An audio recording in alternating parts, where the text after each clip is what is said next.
and gilding is, it's a mess. It gets everywhere. And so I wanted to find a way to where I can gild and make sure that I've got straight, clean lines with no tear out from the gild. And so what I did is I took sewing thread, and it was black thread, which really gave a nice effect.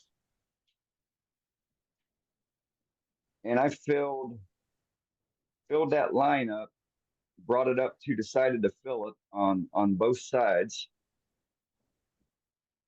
And then from there, added my sizing. I didn't have to worry about getting any sizing onto the side of the vessel, because no matter how careful you are trying to do it freehand, if you don't have some type of protectant there and painter's tape, that ain't the way to go.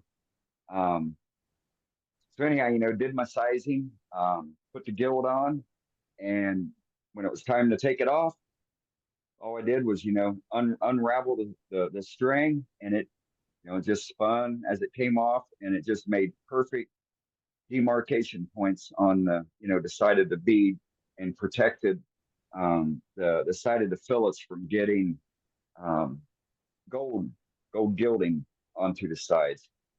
And then, Dane, how did that keep the sizing from getting on the sides? He wrapped it. Well, because it provided a buffer there, so whatever sizing got onto the thread, and then whatever gilding got onto the thread, it came off when you peeled it off. Okay, so you wrapped a lot of thread there. Is that what you're saying? Correct. Okay. Yep. Thank you.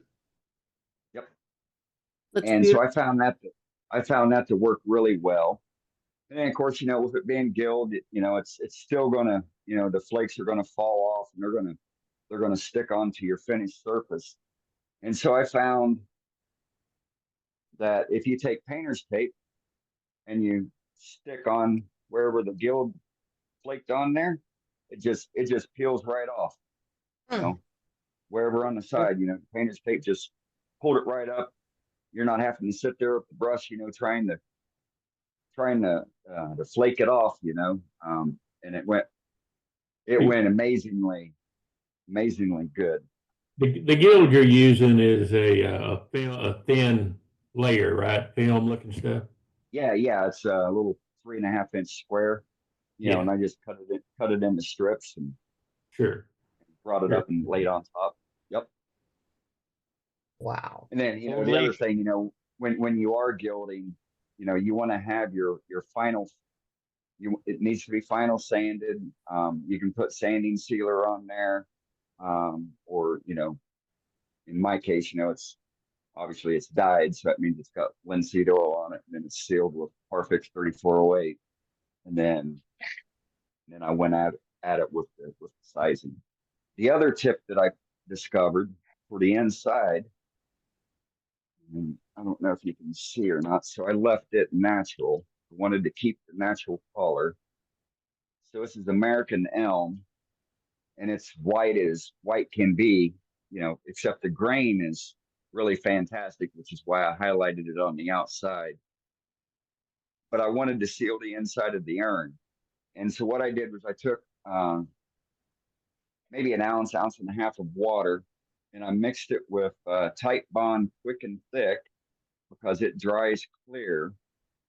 And I just soaked the inside of the urn body there, and it dried clear. It did not affect the color of the wood.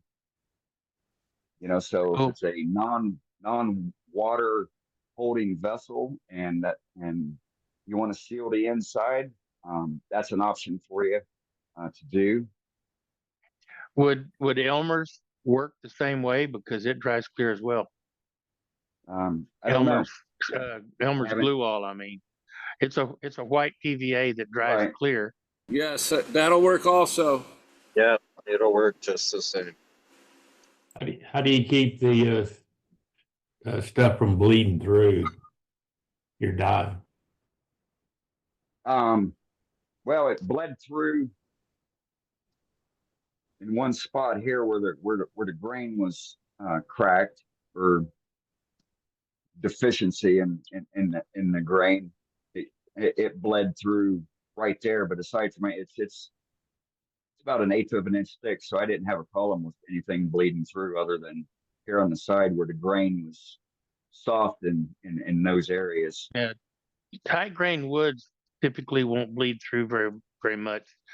Open grain woods So- like oak and ash will, and burls, they will bleed, especially if you get them thin enough. Right. But that looks good, Dane.